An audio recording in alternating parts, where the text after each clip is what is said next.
Hello, welcome to our Friday webinar with Dr. Lamb. Welcome, Dr. Lamb. Hi. Hey, we're on our regular, I guess you could kind of say our regular time schedule now since the time changed. So now we're on this kind of same, we're not jumping back an hour kind of where we usually are during the year. So this is great. Yeah. So let's see why we have people logging in. Our new thing is see where you're joining us from would be great to hear. Um, And also weather reports. This is how we get our national weather reports is from our viewers on these webinars. Because it has to affect the birds somehow, some way, in some manner, right? Like if it's Yep. hot, rainy and snowy in another area, you never know. So yeah, okay, we got this is gonna be a hot topic, I can tell, because we got people just jumping in real quick now. And it's weird. I think Zoom moved my chat feature. Okay. It's weird. I don't know if anyone else knows. Mine's a little different. Okay, so we got people from New Hampshire, North Carolina, Florida, and New York City, um, Western North Carolina, and oh, Julie from the Gabriel Foundation. Hey, Julie. Eureka. Okay, this is great. I love this. And you are in Arizona. So what is it like in Arizona, and does it affect our bird?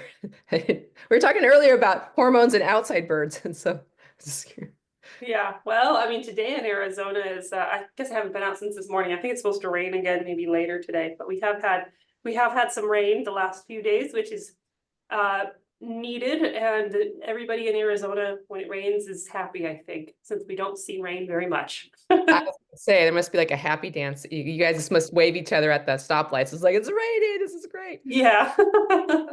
What is And this weird wet stuff falling out of the sky?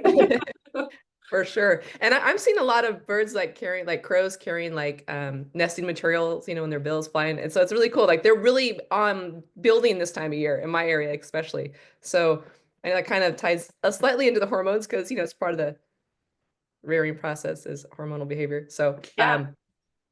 yeah. Yeah, I've seen a bunch of birds flying around outside with little sticks and nesting material. It's kind of you just know they're going to build something fabulous, and you hope it's in a safe spot. It's not going to Yeah. be fiddled with by humans or prey. And so, um, okay. Oh, we got Minnesota. We got another someone in Phoenix with you, and someone in England. It's cold in England. Um, Ohio. Okay, this is great. We're getting all these Indiana, all these great weather reports. And okay, so Dr. Lamb, I'm going to make you a co-host because I am going to guess you have a fabulous PowerPoint for us, like you Yep. you do. Yay. Okay. And then if we have time for questions, we'll answer those at the end. So if you do have a question, use the Q&A button, not chat feature, so we can get to that. And I'm gonna let you take it away because this is All a right. lot of territory, I'm Great. sure. All right, let me just share my screen here.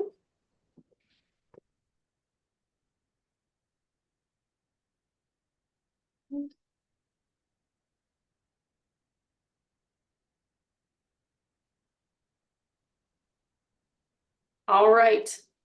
So, tis the season for talking about hormone stuff. This time around, every year, we always like to talk about hormones right around the February to April, May-ish time because well, it's a time of year where most birds are starting to act a little bit hormonal. Certainly, there's many species who do it before this time of year, and there are some species of our pet birds who they don't care about the season. They are going to be hormonal year-round, no matter what. But since this is the year or time of year where we see more birds coming into the office, veterinary hospital, with hormone-related stuff, it's a good time for us to talk about it. But this year around, I wanted to introduce you guys to some of the cases that I will see in a veterinary hospital seeing pet birds. Okay, just to give you a little bit of background information, as a veterinarian, I see a variety of different cases. I put there that I see anywhere from 8 to 25 patients in a given day. It's highly variable because, if it's a day where I have more complex cases, I may see less cases, but they take more time because we're spending a lot of time with them, versus sometimes those higher days when I have, like 25 patients, or sometimes it's even been more than that, depending upon what's going on. Sometimes it's going to be more simple things. some of these things patients are coming in for follow-up exams from previous visits. Maybe we're just, we had previously been treating them with antibiotics or something for some problem that they had, some infection, and we're just following up to see, are you getting better? Are you okay to stop your medications? Or do we need to do something different? Then there's wellness cases. Wellness cases are nice because they are often just, hey, we're just checking this individual out, just making sure that there isn't any problems. We go over husbandry. We talk about things that they can do for prevention, but they do tend to be a little bit quicker, as opposed to the more complex cases, which can be very involved and sometimes take hours working with the patient to figure out what's going on and what we need to do. Now with birds in particular, I do see a variety of different species. Birds are the most common species that I see. Probably like 50% or more of the patients I see are birds, but I do see other species as well. But when it comes to the birds, we do see lots of hormone-driven problems of a variety of types. So we're going to talk about some of those cases today. As a disclaimer, the names of patients have been altered to protect their identities because, actually in veterinary medicine, we do have to follow the same like HIPAA laws, essentially, of keeping patients' identities confidential, as you have to follow in human medicine. So though all these cases are actual cases that I have seen, their names have been changed. So, okay, so the first one we're going to talk about is Barney. Barney is a 15-year-old male eclectus parrot. And he was coming in because he was doing some pretty typical behaviors that we see male eclectus parrots for, mating behaviors. This situation, it was directed towards the owner. Of course, it can be directed to objects, whether it be in the cage or toys outside of the cage, objects outside of the cage, other pets. That's happened before too. But male eclectus birds are very known for sometimes being rather exuberant with their advances of mating behaviors towards other things. This particular individual was doing it for several years, and what he would do is, with this particular human in the household that he was very fond of, he would regurgitate on that individual's hands and on their feet. He did do some plucking behaviors off and on. Whether or not that's truly associated with the hormonal issues is always a little difficult for us to say for certain. Definitely, I think there are many cases of birds who do plucking, and it is somewhat associated with hormones, but it's definitely not all birds that pluck have hormone-associated causes for it.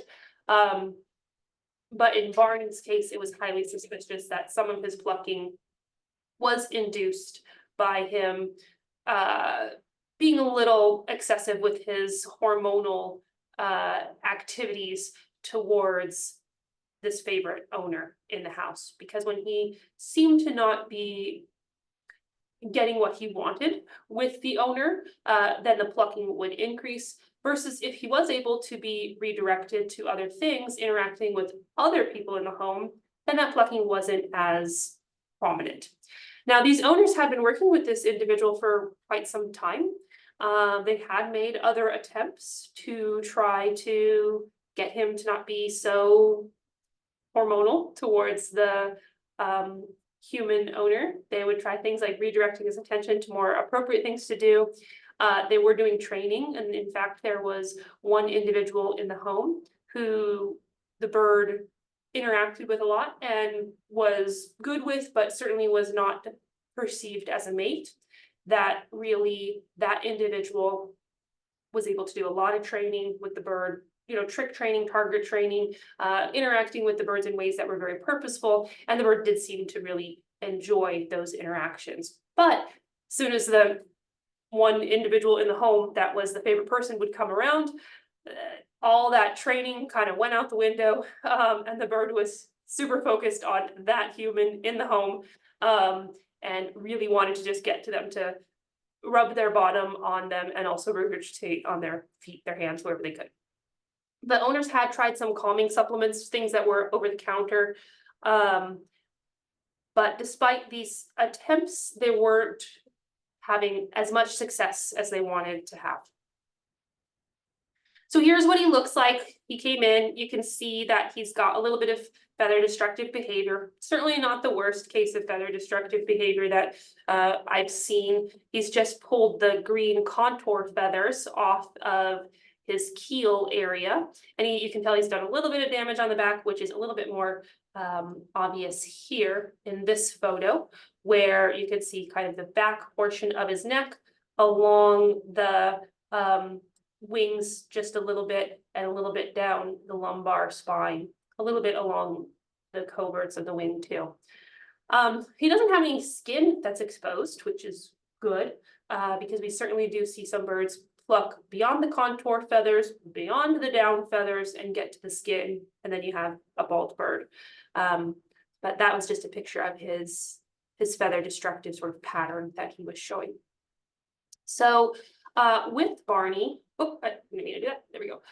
With Barney, what we decided to do was still work on those behavior modifications.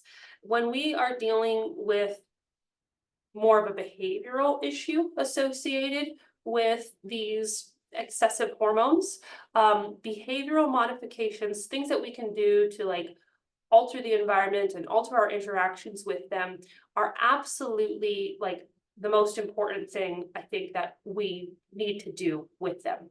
Now, certainly we can do medications as well. And a lot of times when people come to the vet, I think that they are, at least in my experience, it seems like people are a little bit more interested in the medications by the time that they get to the vet, because they'll often have done, you know, some homework and research at home already. And like these people, they were already doing some training and things to try to redirect his attention. So they were already working on the behavior modifications with him.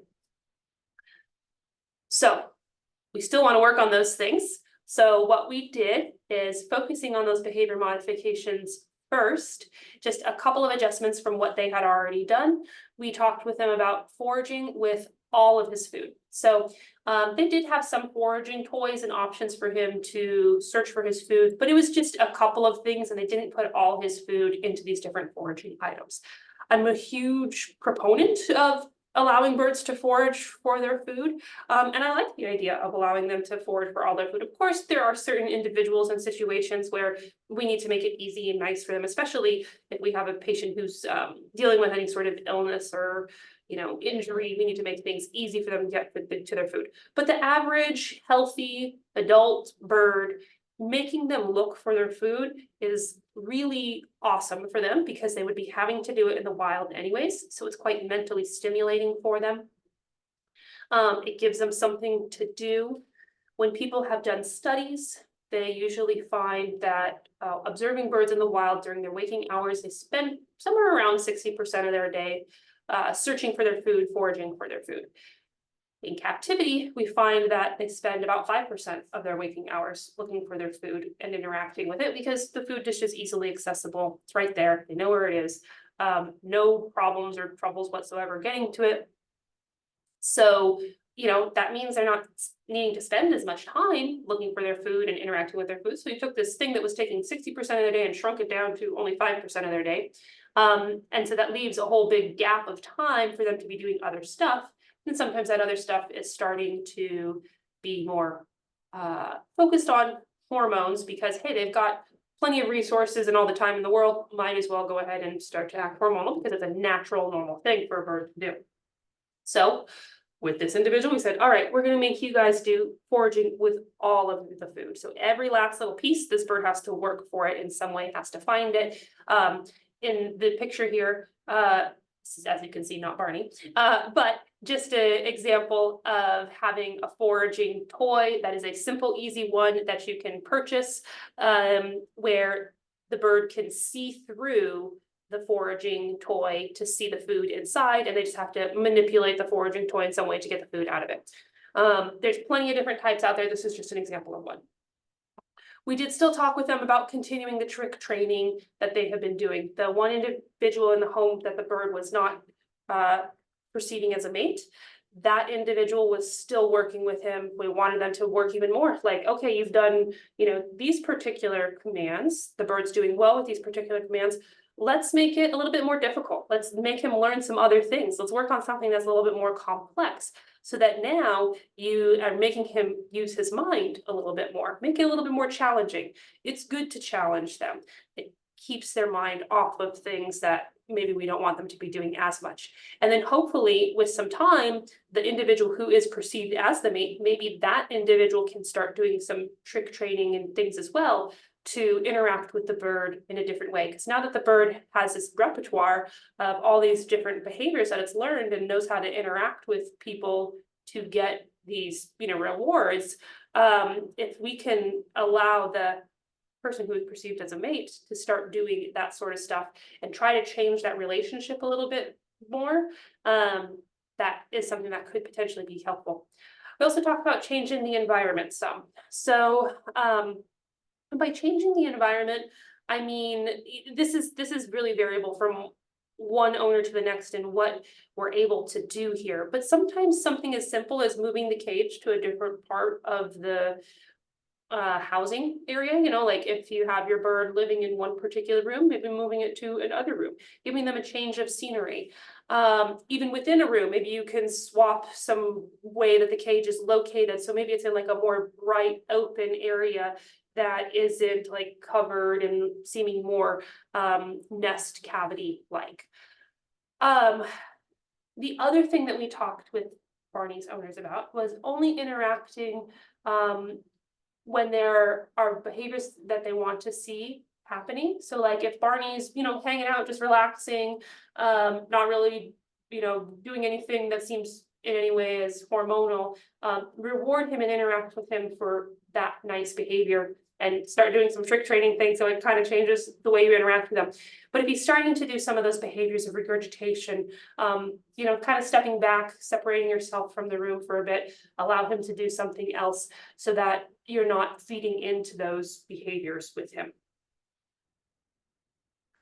Now, we did talk about medications as well with Barney or Barney's owners. And like I said, a lot of times when people come into the veterinary office, a lot of times they're at the point where they're like, hey, I'm interested in medications. We absolutely 100% always need to be talking about behavior modifications. And in most cases, I'm really trying to angle owners towards doing behavioral modifications over medications, because we want to think of medications for hormonal things as a Band-Aid. They can be helpful, but they don't always work as perfectly as we want them to. If they worked perfectly and there was no issues associated with them, great, let's use them. But the fact is they don't work for every single individual. They're relatively safe. We don't see like a lot of side effects or anything like that. But they don't work for every individual. And for some individuals, the more you use these medications, kind of the less efficacy they have over time. Now, with Barney, what we had talked about was placing a deslorelin implant. This is a medication. It's a GnRH agonist. What that stands for is gonadotropin releasing hormone agonist. It's a hormone that's naturally in the body that is involved in the normal like hormone cascades that tells your body when to be hormonal and when not to be hormonal. When we use this implant, it's a large amount of this GnRH hormone, and because it's kind of a large amount, it basically tells the body, hey, there's like way too many hormones right now. You need to stop being hormonal. You need to cool it. And it works through this negative feedback inhibition process to shut down that hormonal cycling.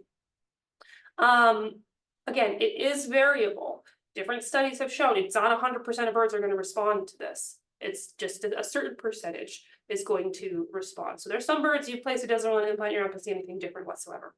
And I will say, when we are using it for the purposes of behavior issues,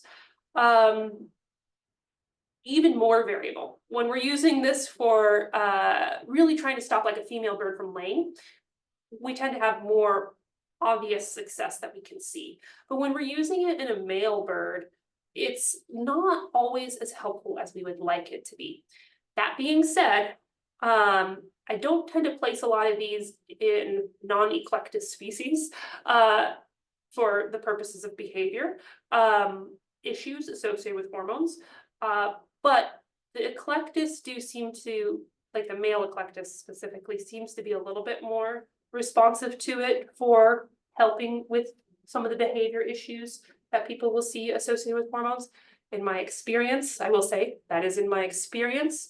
But like, let's say somebody comes to me with an Amazon parrot that is a male Amazon parrot, because we're talking about the boys. If someone comes to me with a male Amazon parrot that is being hormonal, I really don't even talk with them about Deslorelin implants, because I don't think they really work well for the boys. Now, if we're talking about a girl, different story. So, you know, it is variable, the reasons why we use these and how well they'll work. But in this particular individual, we went ahead and placed the implant. And so far, owners reporting back that he does seem to be doing a little bit better. Now, we did a lot of changes, lots of behavioral modification things, and we did the Deslorelin implant. So which one is really being the thing that's helping? Is it a combination of everything? Hard for me to really say. But he is making some improvements with not being as, I guess, overt with his advances towards his person he is perceiving as a mate, not doing as much of the regurgitation behaviors, and that owner is being able to interact with them a little bit more with some of the trick training stuff and not have him be as likely to turn to those regurgitation behaviors as he was prior. So we are making some improvements with Barney. Okay, that was our first case. So that one was an example of a behavior case. I saw that case, maybe that one is actually like 3 months ago or so. So maybe more right before the turn into the new year. So this next one, this is Salt. She is a 4-year-old female budgie. And she was presenting because she was fluffed for about 24 hours. So the owners just saw her, this like puffed bird that we often think of as just like a sick bird. She had attempted to lay an egg in the morning. The owner saw her straining, like she wanted to lay this egg. But then the egg actually broke. She never laid eggs prior to this season, and at this time she had laid 3 eggs, and so this last one that she was straining and trying to push out actually broke while it was still like in her. It wasn't completely out. So when she presented to the hospital, she had prolapsed cloacal tissue, and there was actually, you could feel like the broken egg kind of inside that prolapsed tissue. So this picture here, this actually is not a picture of Salt. This is somebody else, but this is a good example just to show what a cloacal prolapse looks like. So this little individual budgie is under anesthesia. They have this little cone over their head that they're breathing anesthetic gas and oxygen to get them under anesthesia so that they can be relaxed and we can evaluate this prolapse and do what we need to do with it. But you can see a prolapse often looks like this big red blob that's coming out of the bottom of the bird. And basically it's the inner portion of the cloacal tissue that has just pushed itself out. And now it's so red and swollen because it's really irritated because it's out in the environment when it's not supposed to be. So this one does not show a picture of broken egg inside of it, but you guys can use your imagination and imagine like little piece of egg, broken egg sort of collapsed and stuck within there. Now, this individual bird, whenever we have these birds who are having problems with laying, we do often ask them, hey, what's the diet like? Because it is really important to know what they are taking in, to know if they're getting the right nutrition in order to lay these eggs well. So this bird was eating a combination of chop that was provided by the owners, so various mixed greens, vegetables, some grains. It did vary what was in the chop mix. She also got a little bit of pellets in the diet. They also did some cooked recipes that they would give to the bird intermittently, but on a daily basis, they would be getting chop and pellets. They did offer her a calcium powder, a little bit sprinkled on top of her food, and also she had the option of a cuddle bone, but the owner said they didn't really see her actually using it, but it was there. So in theory, she possibly could have used it without them noticing it, but unknown how much she actually used it. So the owners with this bird, when we have a bird that comes in with a cloacal prolapse, that's something that we need to get to like relatively quickly. That's one of the things we consider to be like an emergent problem in a bird, where we need to get that tissue back where it should be. And so in order to get that tissue back where it should be, so it's not exposed to the environment and could potentially get irritated and ulcerated and dry out or get secondary infections, we need to get that egg out of there too, right? Because there's this collapsed, broken egg inside of things. So we need to extract that egg and then push the tissues back in. The owners were okay with us with doing that procedure. So she was sedated. Again, we have these two pictures of her here with having the cone over her head. So she is getting anesthesia and oxygen via a face mask. She did also get some pre-medications to get her sleepy and also getting her some pain control too.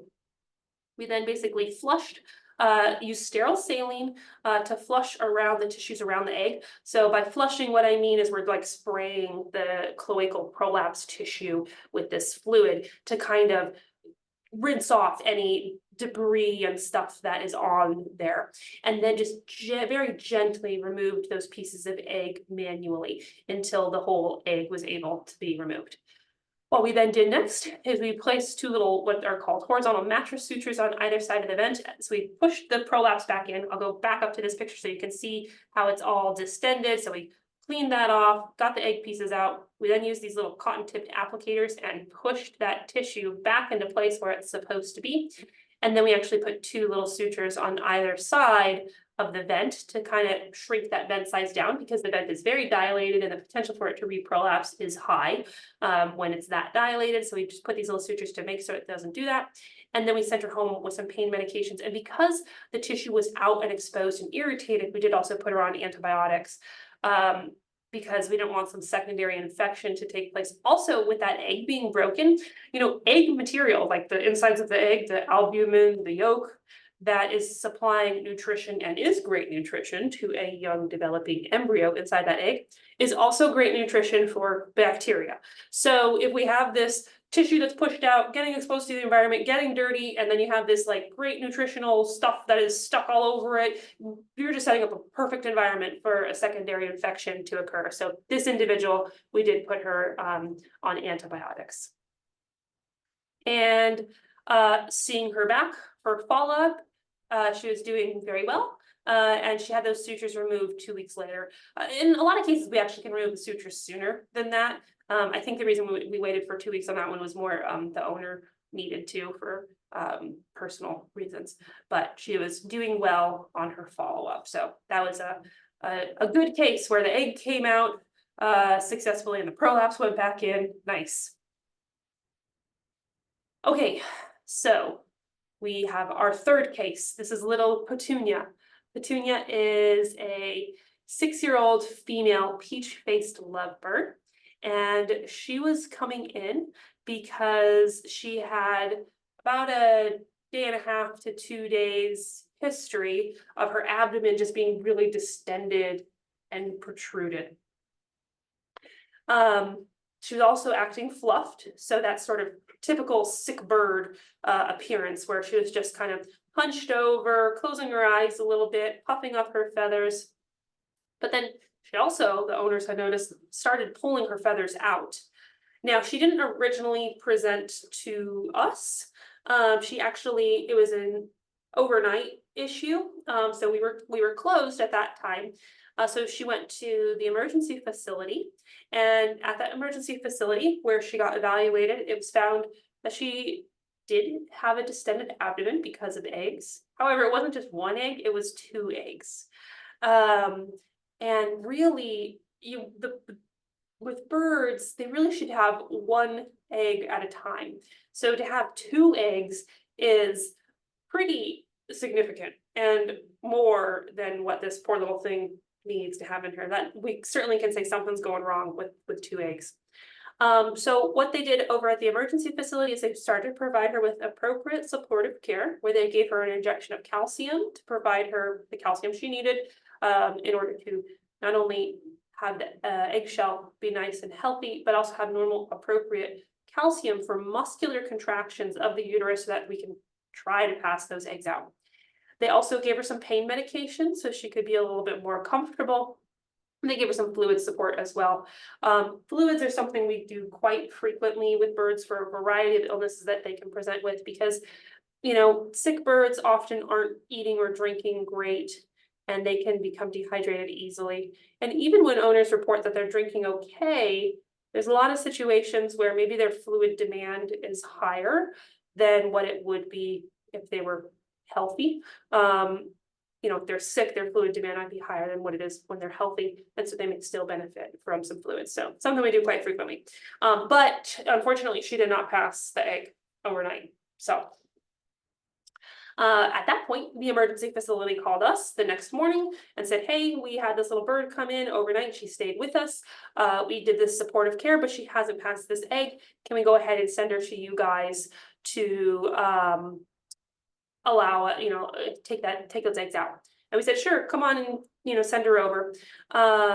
So she came in for the egg removal, but in our attempts to remove that egg, the egg wouldn't come out. And here's an X-ray here showing 2 eggs in this bird. So you can see this one egg is, you know, down far enough. It's got a pretty bright shell. It's supposed to be a nice bright shell, right? Because we have all that calcium laid down in it. So calcium pops up on an X-ray as this nice bright white appearance. This egg is ready to pass out.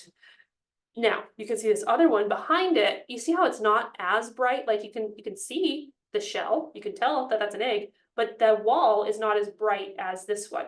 So the body, either this egg is still in the process of forming that shell, or the body has kind of utilized a lot of its calcium stores and doesn't have much more calcium to put into making that shell stronger and more robust. And so it ends up coming up having less calcium in it, and thus less dense appearing on an X-ray. So again, when she got to us, we had put her under anesthesia in an attempt to remove the egg, but it just, again, it wouldn't come out. So sometimes what we will do, if the egg is having a real hard time coming out, we may actually poke a hole into the egg. Like we'll see the egg through the cloaca. We have to visualize it through the cloaca. We can't do it other ways. We have to see like the tip of the egg through the cloacal opening. We can put a needle into it. We can suction out the contents. So like we can remove the yolk and the albumin from the inside of the egg. And then that kind of allows us to then put pressure on the egg to crush it. And if we crush it, then sometimes, okay, the body goes, wow, you know, this thing's a lot smaller, easy for us to pass this on our own. Or sometimes we're able to, again, take those like crushed egg contents out. It depends on the individual. Things are really well adhered. We can't do that as much, but if they're not so adhered, great, we can sometimes take it out. But in the act of, you know, crushing this one and trying to get things to come out, it really was not budging. Those little pieces of crushed egg, with the egg that was closest to the opening, the one behind it, we did not crush, just the one that we could see, it was kind of stuck and adhered, and it did not want to come out. So we stopped doing any sort of manipulation because we didn't want to cause trauma, because that's the other thing we have to realize, is that we can cause trauma if we're manipulating things too much. So we woke her up from the procedure, and at least, you know, she should be feeling a little bit more comfortable, because now she doesn't have 2 gigantic eggs. She just has 1 egg plus this like smaller crushed egg that you know, is not causing so much pressure in her abdominal cavity. We started her on some pain medications, some calcium support, since we knew she needed a little bit more, seeing that the 1 egg is sort of thin-walled. And then we also put her on some antibiotics, and we did give her a different type of hormone therapy. We talked about Deslorelin with Barney. This one with Petunia, we gave her a shot of what's called Lupron. Lupron works the same way as Deslorelin. Deslorelin is just an implant, whereas Lupron is a shot. Another major difference between them is that Lupron doesn't work as long as Deslorelin does. Deslorelin has a longer time frame that it's working for. Lupron's a little bit more short acting, but it works quicker than Deslorelin. So like I wanted this bird's reproductive cycle to shut down rapidly because I don't want her to have 2 eggs in her. And then what if she continues to want to lay more and produce more and we have a real big problem. Now, with this particular bird, we wanted to send her home just to allow her to relax with the medications and give her a little bit of time to try to pass some things. We did highly recommend that we only give her about a 48-hour window, but the owners did have some constraints and they asked if we could wait a little bit longer. So I have had some birds where it's taken up to 2 weeks for the bird to pass eggs. Definitely, I don't recommend people wait that long because there's a lot of potential problems that could occur in that length of time. But I have had some birds shock and amaze me, and they have passed things 2 weeks after the fact, and I've just been like, oh, that's amazing. But generally speaking, we tell people things should be out in 24 to 48 hours. If they're not, you have a good potential for there to be a problem. But this owner wasn't able to come back right away, so they agreed to come back in a couple of weeks. At 1 week post doing this procedure, we called to check in. They said the bird was doing well, the bird was acting okay, but still hadn't produced an egg. And unfortunately, when it came to the time of that follow-up they had scheduled, they canceled it. And so I don't have follow-up on this individual. And I know that's probably a little upsetting for the viewers to hear that I don't know what happened with this case. But the reason I decided to present it is because number one, it's interesting that there's 2 eggs. But number two, this is also real life. These are cases, they are real cases that I've seen. And as much as I might make particular recommendations for things to be done, you know, things happen in life and people aren't always able to totally follow up with the recommendations. So I don't know what happened with little Petunia. I hope she ended up passing those eggs. In the back of my mind, I hope that canceling means, hey, she passed the eggs and everything's okay out there. But it's a real life case. I don't know ultimately what was the final thing with Petunia. But now we're going to go into a next case. This is Adrian. Adrian is a 11-year-old female Genday conure. She presented with a history of being lethargic. Interestingly, at the time that she presented, she was not thought to be a she was thought to be a he. And, you know, this is a very typical presenting complaint, right? Like all the cases, except for Barney, because he was more behavioral that we were talking about, all the cases I've mentioned so far, all presented with just signs of being lethargic. They're quiet, they're fluffed, they're not acting right. The problem is that it's such a non-specific sign. There's so many things that could make a bird do that, not just these sort of problems, but these are things we have to think about of hormone-related problems. So ultimately, since Adrian presented just sort of lethargic, this bird was also seen at another hospital initially, and the referring vet, that's what RDVM stands for, referring doctor of veterinary medicine, ended up taking an x-ray, and lo and behold, this individual was also double egg bound. So shocker number one, Adrian was female, not male. And then shocker number two, there's 2 eggs inside of this individual. Now, the individual vet who saw the bird originally, they were able to remove one of the eggs by the route that I had mentioned with the last case with Petunia, where they put her under anesthesia, were able to look up the vent and able to extract one of those eggs. The second one that was behind it, they collapsed it, but they couldn't get it to pass. Like it was just kind of stuck up in there. And so they woke her up. They attempted supportive care, just like we had talked about with Petunia, where they put her on calcium supplementation, they put her on pain meds, they did also put her on antibiotics. And Adrian was doing okay, but she didn't produce an egg in that time the way that was hoped she would. So that's when they referred her here. So they referred her to me so that I could do an egg removal, but also a spay, because at that point they were worried that, you know what, that second egg was in there, it wasn't moving. Why don't we just go ahead and spay this individual to make it so that she can't lay again? Now, spaying in birds is a little different than spaying a dog or a cat. When we spay a dog or a cat, we're removing the ovary and we're removing the oviduct.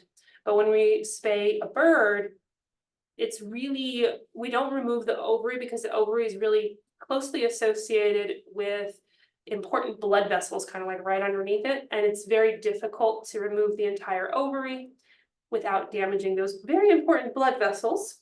If you damage those really important blood vessels, the bird could fatally hemorrhage during this procedure. So we don't recommend removing the ovary because of that, because of those difficulties.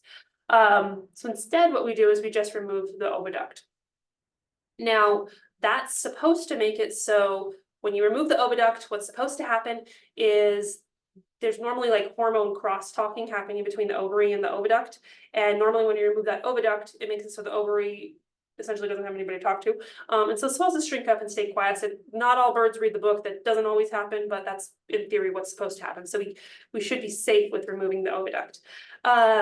So when we went in on Adrian, what ended up happening was we found what's called a rent, which means a small like opening, a hole, in the oviduct during the surgery where the egg was. So this is Adrian under anesthesia. She actually has a clear drape, clear sterile drape over her that is making it so everything's able to stay nice and sterile underneath the drape, but I can still see her. The technician can see her and be watching her and making sure that she's doing okay. You can actually kind of see a little bit of her anesthetic stuff too. This little tongue depressor, but it looks like a popsicle stick, is actually holding an little Doppler probe against her wings so that we can actually hear her heartbeat through there. Over here, this is a what's called an intraosseous catheter that's actually going into the leg over here and is providing fluids. You can kind of see the little fluid line. So we're maintaining her blood pressure nice and stable under anesthesia. And we open up that abdomen or coelomic cavity, is what we typically call it in birds. And when I get in there, this tissue over here is the oviduct, but this little opening was not created by the surgery. That little opening was there. So the oviduct had actually ruptured at some point. Don't know when it happened, but at some point there was a tear in that oviduct. And that's probably why that second egg just wasn't moving through. And so we went in there, we found that little opening, we actually extracted the egg from there. And then we were able to remove the oviduct after that and do a spay so that she can't lay again. Just a little bit more close up of what we could see there. And I apologize if anybody isn't super interested in looking at surgical procedures. You can avert your eyes for a moment until I go to the next slide. But you can see this is the egg and it's just collapsed. So it's like it's folded on top of itself. I mean, it doesn't even look like an egg, right? Other than you can say it's like this white thing because it's totally collapsed and not normal shape. And I'm just lightly holding the surface of the oviduct there as I was trying to gently pull it out. Now, once we got it out, you can see how big that opening actually kind of is. Now, I did have to extend it a little bit. So some of that extra increase in size is because I did have to open it slightly to fully get that egg out. But then once we removed that, then we got the entire oviduct out. And this is her immediately post-op when she was just waking up. She was awake from anesthesia at this point.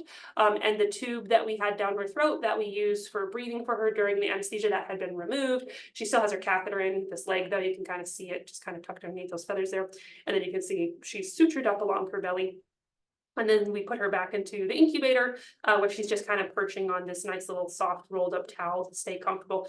This little thing is still that IO catheter, the intraosseous catheter that's in place. So that should there be any issues in the immediate post-operative period and we need to give any sort of fluids or medications to help her heart rate or anything like that, if there's any sort of post-anesthetic complications and we need access to a vein, then we have that thing in. We don't leave it in for too long. It's just in for a few hours afterwards, and then we take it out. just a little bit more pictures. So this is that broken compressed egg. I mean, you can see how gross it is, right? Like it's just folded up on top of itself, and like the contents of the egg were kind of sort of stuck on the outside of it, plus whatever the body was trying to lay down further on top of it, some mucusy stuff. And then this is the length of the oviduct. So this is the whole structure that is taking out. This is normally you have a follicle on the ovary.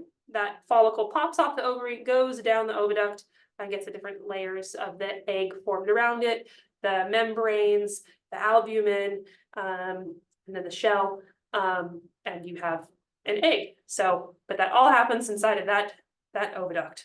But for this bird, the oviduct's out. Okay, on to our next case. The next case is Jewel. She is an 8-year-old female peach-faced lovebird, and she actually came in because of heavy breathing. And you know, honestly, I don't know what's going on this year, but it seems like there's a bunch of birds coming in with just 2 eggs. Like, I don't know why we're seeing so many eggs or so many birds with 2 eggs inside of them. Like, this is definitely sort of a weird year. Normally it's just 1 egg, but something's in the water, I guess. And there's a bunch of birds producing 2 eggs in them. So that was again the case with Jewel. We treated her with supportive care consisting of calcium, pain medications. She also was on some antibiotics because she had an upper respiratory infection at the same time. So this bird had a complicating factor. Again, we only put them on antibiotics if they're necessary. That I hope you guys don't think as we're going through this that antibiotics are typically a part of these sort of cases. It's if they're necessary in this case, because she had a complicating factor, an upper respiratory infection at the same time. That's why this individual was put on antibiotics. Now with her, she was given the option of just doing the supportive care. We didn't take her initially to try to get the egg out. Because with her complicating factor of the upper respiratory infection, we didn't really feel totally safe putting her under anesthesia for us to, you know, go to that extent in the initial phases. So we just said, hey, let's do supportive care. Let's give her a little bit of time and see if she can lay. But she didn't lay anything after 4 days. So she came back to the hospital and she had surgery to remove the eggs. Now, it was very much like the last case that we saw with Adrian, where we opened her up. The difference with her, 2 major differences. Number one, we went in with this individual with the goal of not spaying her. All we were going in with was the goal of, let's open up the abdomen to get to the oviduct. We're going to open the oviduct and remove those eggs. And close that oviduct back up was our original plan with her, because again, she was dealing with other problems. We didn't want her under anesthesia for a prolonged period of time. And so it was truly just going to be, we're going to go in there and just get the eggs and get out. But it turned out when we went in there, and I wish I had a picture of it, but of course, I have to say, a lot of times when I'm in procedures and doing things, I'm so focused on the patient, I'm not always the best at taking pictures. I think I've told you guys that before. But with this individual, with this lovebird, those eggs were out in the coelomic cavity. So they were not in the oviduct. They were free in the abdomen, or coelomic cavity as we call it in birds. And so we just had to go in and pluck those 2 things out, and then we closed her up. So now you can see this is what they look like. So here's this bigger one, and then she had this really just sort of like tiny little piece of, like, it was an egg, but it was not really well developed at all. So we removed both of those things from her, and this is her in her post surgical procedure recovery cage, and we were just showing her, look, you have your eggs out. She was still quite sleepy. I don't know that she cared so much that they were out. Maybe hopefully she was happy to feel maybe a little bit better with those things not floating around in her. Now in this case, I don't know how those eggs got out into the coelomic cavity, because in her I did not see a tear in the oviduct. Sometimes something happens where you get what's called an ectopic egg. So an ectopic egg is where the egg is not in the oviduct, it's free in the coelomic cavity or the abdominal cavity. And you can have that oviduct, that is that tube that the egg forms in, sometimes, it's lined by muscle, right? And so you normally have normal muscular contractions that like push the yolk material down and egg material down essentially to get to the different segments of the oviduct to make the egg. Sometimes those muscular contractions happen in reverse, and you can have what's called like retroperistalsis, where essentially things contract the wrong way. And so like maybe the egg was formed, was going down the right way, but then you had these reverse contractions and it pops up and goes out the oviduct, and now you have it free in the coelom cavity. So that is one possibility. There's also a possibility that there was some small tear that had closed over. So I wasn't able to see it. That's possible. But she did really well post-operatively, and then she returned a couple weeks later for suture removal, and was doing great per the owners. Much happier. In conclusion, there is lots of issues out there, and they can present in various ways. Each case is different and requires a little bit of individualized care. And again, I'm laughing because all of these cases were a bunch of birds with 2 eggs in them. And like I said, I don't know what's going on this year, but I've had a lot of birds. In fact, earlier this week, had a bird come in also with 2 eggs in it. One of the eggs was prolapsing out the oviduct, but like stuck in the oviduct. So like the oviduct had prolapsed out, egg was around it. We got that one out and then took an x-ray and found, hey, there's still another one in there. We elected to just do supportive care. So she stayed in the hospital with fluids, pain control, and calcium support. And she actually just laid that second egg today without us having any further assistance, which is great. That's what we want, is we want them to just lay without us necessarily having to do more than supportive care. And then in fact, so that was on Tuesday with that cockatiel, and then it was Wednesday with the cockatiel. But now I have another bird in the hospital, also with an egg in it. So it is really the time of year where I'm much more likely to be dealing with birds with laying eggs and developing issues. Again, they can happen any time of the year, it's just higher incidence this time of year. So at this point, I'd just like to open it up for any questions that anybody has. Okay, we do have questions. All right, so first question is, it's about cockatiels. Specifically, does having sex cause egg laying? Not necessarily. I mean, it's not like a direct correlation, if they are performing those behaviors, then they may be, initiating that hormonal cascade to where they might ovulate and might then lay an egg, but not necessarily. That behavior can happen without there being an egg down the road. Okay, and a question about about a Eurasian eagle owls or great horned owls. They want to know, have you seen any successful use of Lupron or Deslorin in Eurasian eagle owls or great horned owls? For example, they have a 14-year-old male intact Eurasian eagle owl that is a resident at their bird program, Raptor Center. So the past 4 to 5 years, each spring, he begins exhibiting hormonal behavior and starts barbering, pulling out feathers on his right wing. And he damages them significantly and he can't fly because of it. So he stops once breeding season is over, and spends time unable to fly, which all decreases life and all that. So what would be the best course of action for starting hormone treatment? Yeah, so the first part of the question is, have I seen improvement? Now, I've never given Lupron or Deslorelin to a Eurasian eagle owl, so I don't have anything specifically with hormone therapy in that species. I have given it to great horned owls. With great horned owls, I haven't given it to a male. I've only given it to females, and I have seen success with it. But again, in the females were using it to typically trying to stop laying because maybe they're laying too much or running into problems with laying, what have you. So I do see success in female great horned owls, but I have not used it in a male. So now when it comes to raptors, I have used not Deslorelin, that I remember, but I have used Lupron, which again, they're the same thing. They just act One's a shot and one's an implant, so they have different lengths of time of how long they work for. I have used Lupron in an American Kestrel with sort of a similar issue of what you're describing, where a bird in a facility that had some feather damaging behavior, he would just damage his tail feathers more so than anything. And it seemed it was happening like around the time of breeding season. Well, it was happening around the time of breeding season. And so we used it with him with some success. I wasn't totally impressed to say like, oh, we need to do this every single year.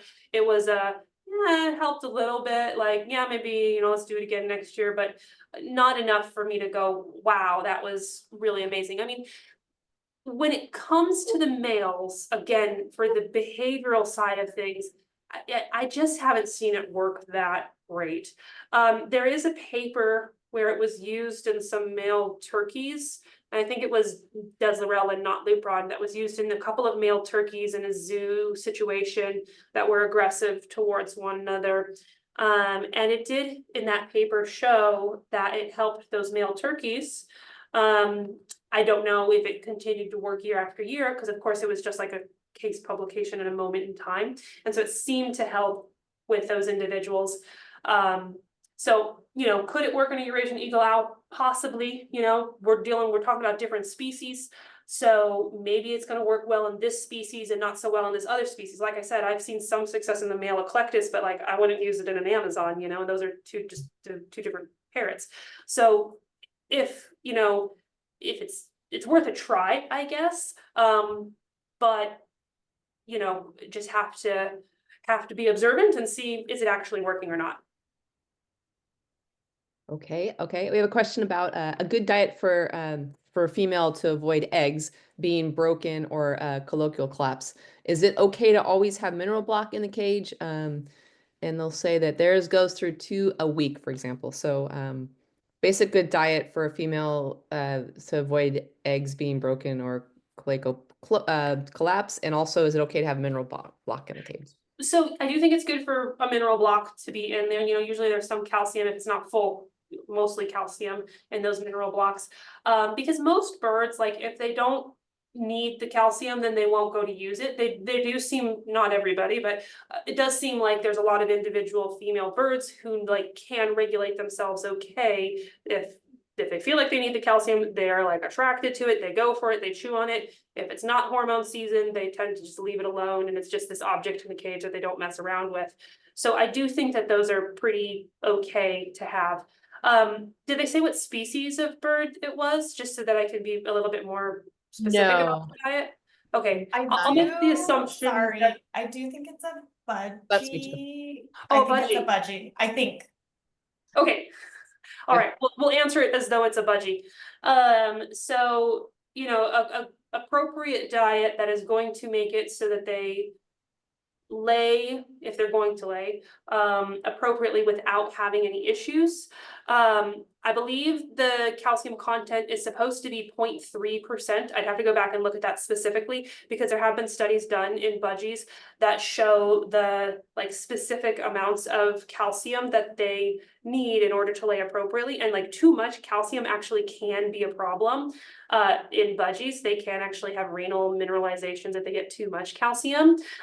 So I'd have to go back and look at the paper specifically, but I'm pretty sure they need 0.3% calcium in the diet in order to lay eggs appropriately and not run into having problems. So whatever diet it is that you're trying to feed your bird, if you're feeding them some sort of commercial like pelleted diet, you can actually reach out to the different companies and ask them for what is their calcium content to see if they have the appropriate level of calcium. If it's too high, because budgies are special, they need lower levels. Sometimes you do end up needing to do a combination of like a commercial pellet with a seed mixture too, so you're not getting too high of calcium for them. They're a little different than some other species of parrot when it comes to that. Okay, this let's see, probably our last question of the day would be okay, it's in regards to they have a green wing macaw, but they want to know Do hormones ever cause similar symptoms to ABV/AGN? So their green wing is in the depths of being diagnosed because he has continuous weight loss. So when ABV and AGN, you want to say the acronyms are for, and Yeah, so well, ABV is avian bornovirus, and then AGN is avian ganglioneuritis. So avian bornovirus is the virus that has been associated with causing the disease avian ganglioneuritis. It is thought that there are other things that will cause, other than avian bornovirus, that can cause avian ganglioneuritis. But the most evidence we have right now is bornovirus induces avian ganglioneuritis as the main agent, as main causative agent, but there likely are other things that may do it too. Anyways, do those hormone issues, are they ever similar to that? Well, I feel like what I can say that I feel confident in saying is that when birds are hormonal, when they are going through a lot of hormonal changes, that can sometimes stress the body to allow for more problems to come about from avian ganglioneuritis. Because, you know, sometimes animals, humans, you know, have diseases that are kind of stable and they're doing okay, but then something stresses the system, and then that disease process is suddenly coming about more and is more obvious that there's an issue. But as far as like hormone issues just themselves, like if a bird's just hormonal but healthy hormonal and seeing symptoms of avian ganglioneuritis, I mean, the only thing I could really say is, I mean, birds who are hormonal will regurgitate, and with avian ganglioneuritis, if it's affecting the gastrointestinal tract, they may have regurgitation. So there may be some similarities there, but hard to really say like, oh, they look so similar. They may be associated. okay. Oh, we have this question that popped up, and I really want to ask this if you don't mind. Okay. This is from a vet student. They ask, did you learn how to spay birds while getting boarded as a DABVP or during vet school? And they want to know, what tips do you have for vet students to learn this? They are a second-year DVM student doing two externships at a wildlife hospital and zoo in Miami. So trying to maximize their avian experience in school, but they're unsure if there's something that something I'd see in settings like that. So yeah, so I learned how to do, the technical term is salpingo hysterectomy for a bird when I post DVM internship residency. Now I learned about the procedure and I learned about the specifics of the procedure, and I was allowed to try it on a cadaver, so a patient who had passed away that were, you know, able to learn from. I was able to learn the technique and understand it as a vet student, but it was in a patient who was passed away, and learned it from a professor who was willing to teach us how to do it. But I did not do it on a live patient while I was in vet school. It wasn't until I was a vet, and I think it was the end of my internship. I certainly during my internship was in procedures with another veterinarian who was doing it. So I was like secondary, just helping, holding things, handing stuff off. And then it was in my residency where I really was more doing it on my own with supervision from, you know, my supervisors, before I was able to do it on my own. So it takes a little while because it's a little more intricate and detailed than a dog or a cat spay. wow. Okay. Yeah. I mean, you have to pull feathers, don't you? Instead of like, you know, they shave fur. And how long does it take? I'm just curious. How long does it take to pull feathers off? It depends on the species of bird. So like I would say my favorite to pluck because you have to pluck the feathers, is chickens, because chickens pluck really nicely. Parrots, pretty good. Ducks and geese. Hate plucking ducks and geese because they have such thick down that it takes forever to pluck them. Same thing with eagles. Like eagles can have pretty thick down. Man, I do not like plucking those guys because it just takes so long. So there is a difference in Oh, that's how well fascinating. things plucked. Are you using fingers or No, you're using your fingers because you have to be delicate because you can tear the tissue and you don't want to tear the skin. That's not nice. Okay. Wow. Okay. I'm just imagining like the prep work's a little different than dog and cat too, because you're not using a shaving tool to Yeah. shave fur off. That's fascinating. Okay. Wow. Okay. That was phenomenal once again. And the, people can go back and rewatch and relearn these webinars all on our YouTube channel. Thank you, Dr. Lamb. Totally Yeah, of appreciate course. it.